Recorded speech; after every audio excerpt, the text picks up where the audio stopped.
we've had some recent developments in the black community, and I know how much you care about black men, as I do. You spent your life really advocating for black people, but particularly the black man. And this, just a few days ago, we saw a Mhm. video, a horrendous video, a heinous video of a terrible act of violence against one of our brothers, by our brothers. And we've seen how the media has tried to portray it.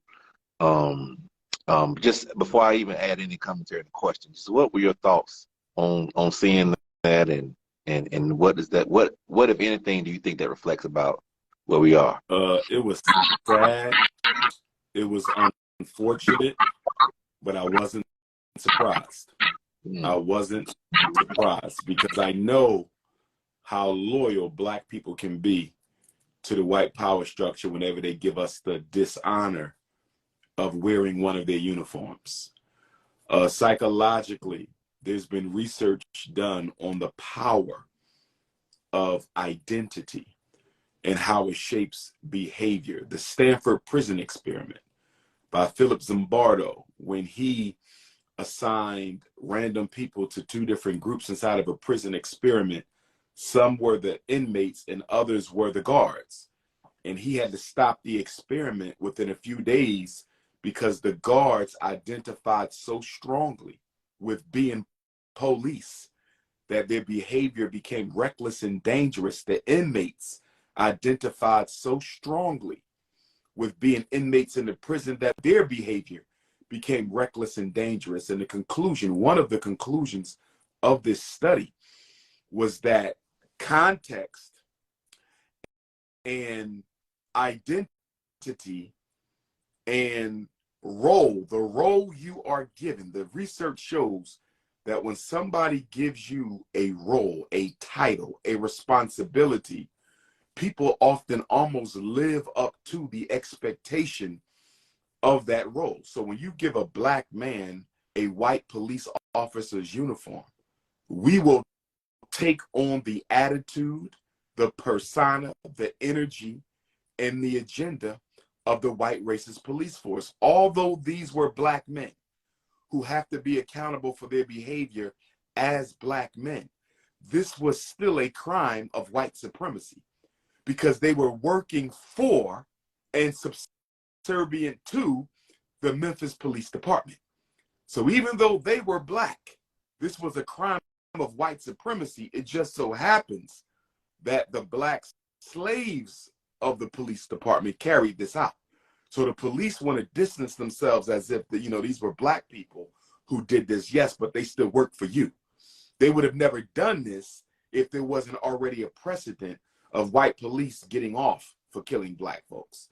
And I think the irony of this, and I'm happy they were held accountable, but I think the irony of this, Pastor, is the fact that the protections that are normally afforded to white police when they kill blacks, none of those protections were afforded to these Negroes. I'm glad they weren't, because as black men, you should have been more honorable. But it shows you the double standard, even amongst police. If they were white, they would be home, paid leave, pending an investigation. But because they were black, they got lynched. And I'm glad they got lynched. But every black cop needs to wake up and smell the coffee and understand that although you wear their uniform, you are not white. And you will not be given the complexion for protection. absolutely, absolutely. That what you said was 100% in agreement to what I mentioned on this past Sunday on how I was holding my microphone preaching, and how I said the microphone has a mission to increase volume of voice, right? Mm-hmm. And the parts in the microphone, batteries, whether you use Duracell, whether you use Energizer, whether you use Everready, they are parts that go inside the machine. Yes, sir. They have one purpose, which is in expanding my voice. Yep. I said, so sometimes we get so caught up in the parts of the microphone. We get so caught up in the parts of a machine, a system of white supremacy. Duracell, Energizer, Everready. We get so caught up in the part, having a black face, but you're still just a part in a system or a machine of white supremacy. And if you really want to change the system, you got to change the machine and the purpose for the machine, or eradicate it altogether. Absolutely. When I tell people, you know, that I am a Pan-Africanist and that the AME Church really got its beginning as a Pan-African organization. Yes. We call ourselves still the African Methodist Episcopal Church because we believe in supporting and providing relief for all those of the African diaspora. But can you just in your own way describe what you mean by the term Pan-Africanism?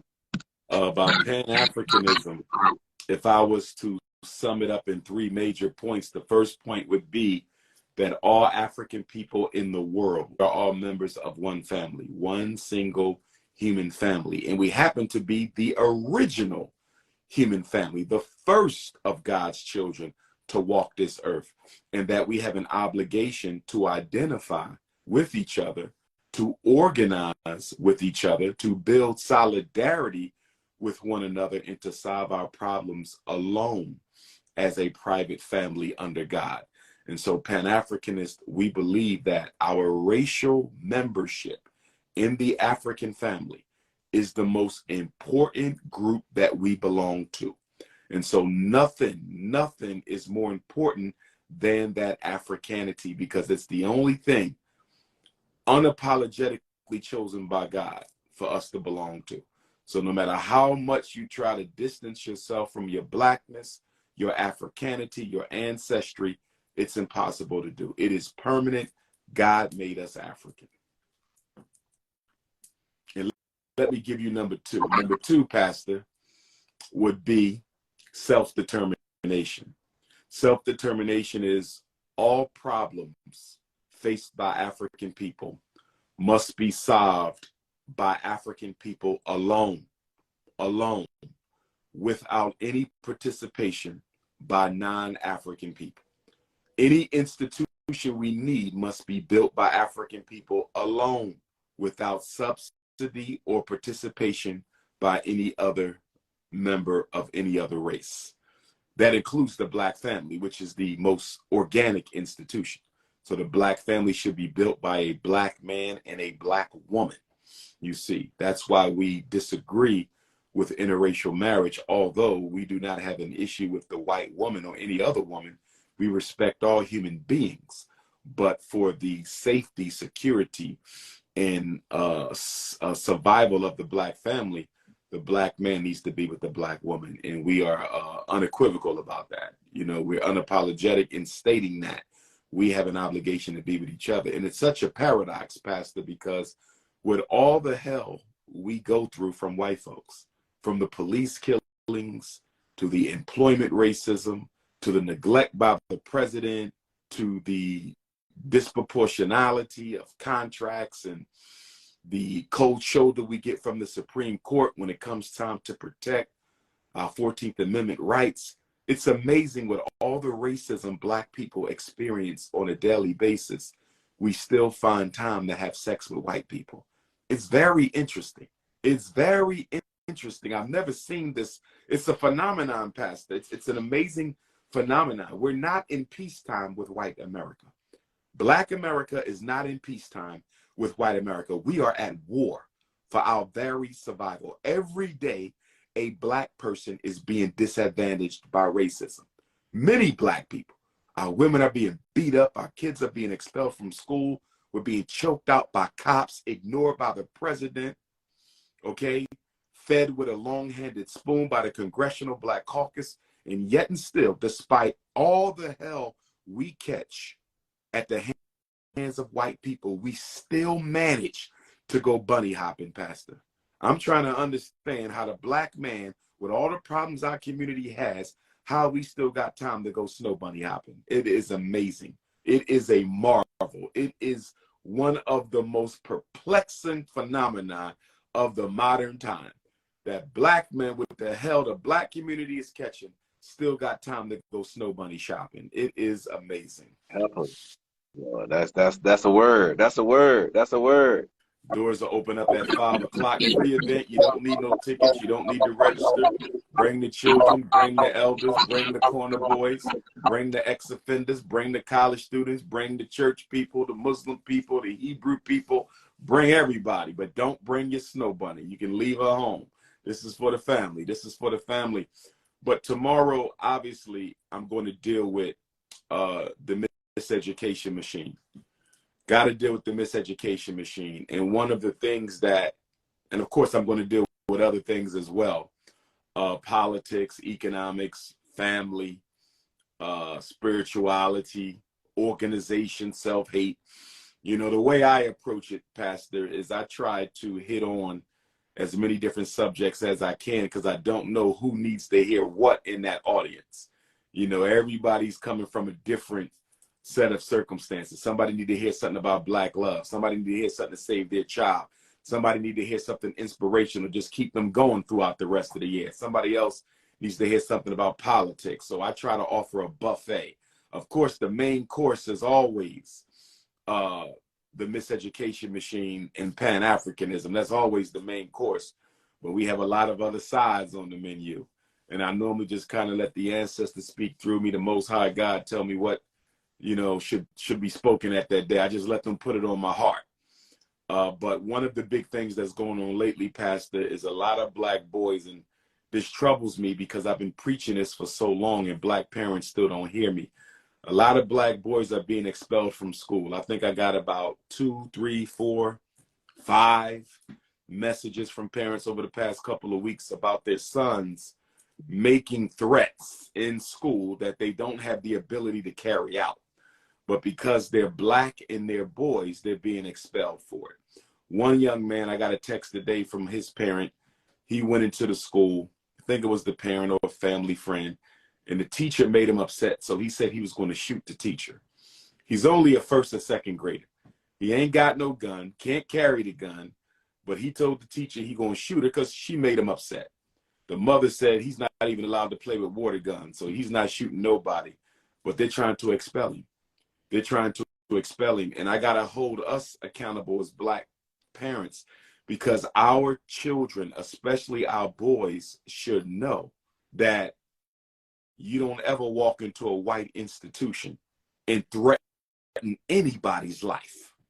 And it's sad that a 5 or 6-year-old can be expelled for making a threat that they can't carry out. It's sad. But we know these schools don't like any of our children. And so they show no mercy. Black parents need to understand the school district has a policy of no mercy when it comes to Black boys. They don't care if he's 3 years old. If he says he's going to shoot somebody, he's going to stab somebody, he's going to blow up something, he's getting expelled. 3, 4, and 5 years old, Pastor. It's the crisis. This is how they're kicking so many of our young boys out of school now. They don't even wait till 4th grade no more. They're doing it in primary school, 1st, 2nd, and 3rd. Oh my. And you touched on the term. That is extremely troublesome to hear. Elementary children just got potty trained a couple of years ago. Being expelled from school. So we want all the parents. If you have this brother, Dr. Umar Johnson, travels the country, is one of the most sought out consultants, especially if your child has an IEP. He has followed this tracking mechanism for decades now, and he sees how the education system has really miseducated our children. Can you tell us some of the books you're going to be bringing? I mean, they're already here. Yes, sir. A Black Parent Advocate, my first book, Psychoacademic Holocaust. I'm going to be releasing the 2nd edition of that. Should already be done, but it's not. I'm running a little late. I will have Black Parent Advocate, and that's a very important text, Pastor, because that's the text. I thought I had one with me, but I don't. But that's the text that parents can use as a reference guide to address any issue that they're having with the school. So if the school wants to put your child on medication, I have a letter in that book. All you have to do is reproduce the letter, send it in. They want your child evaluated for special ed. You don't want to go that route. All you have to do is reproduce the letter that I provide you with in the book. You know, if the school is complaining about your child not saying the Pledge of Allegiance, all you have to do is reproduce the letter in the book. You want your child evaluated for speech and language problems. I have the letter in the book. Your child is in special ed, but they're not getting the help that they need. I have the letter in the book. So this book, Pastor, Basically, it takes the major issues that our children face and our parents face, and I provide a historical background for that problem, whether it's the reading disability, autism, behavior problems, poor special ed service, pledging the flag, white teacher racism, whatever the issue is. I provide some history and some legal context, and then I give them a sample letter that they can send to the school. And so this is a very user-friendly guide for Black parents. Every parent with school-age children needs to have a copy of my book in their home. So that's the first half of the book. The second half of the book, Pastor, I teach parents how to read and understand some of the various documents that they will receive in the school. So how to understand the psychological evaluation report. I break it down section by section. How to understand the IEP. I break it down section by section. How to understand the pre-referral intervention program. I break it down section by section. How to understand the functional behavioral assessment. I break it down section by section. If you're homeschooling your children, I break down the major areas that you need to make sure you account for in your homeschooling program. And also there's a chapter on how to deal with disruptive behavior without medication, and another chapter on how to conduct yourself at inside the school at a meeting. Because what I also find, pastors, a lot of our parents don't know how to conduct themselves at the meeting. They go in there bringing up information that only going to get the kid in more trouble, get them in trouble, get them banned from the school. They don't take notes. They don't have nobody with them to witness the conversation.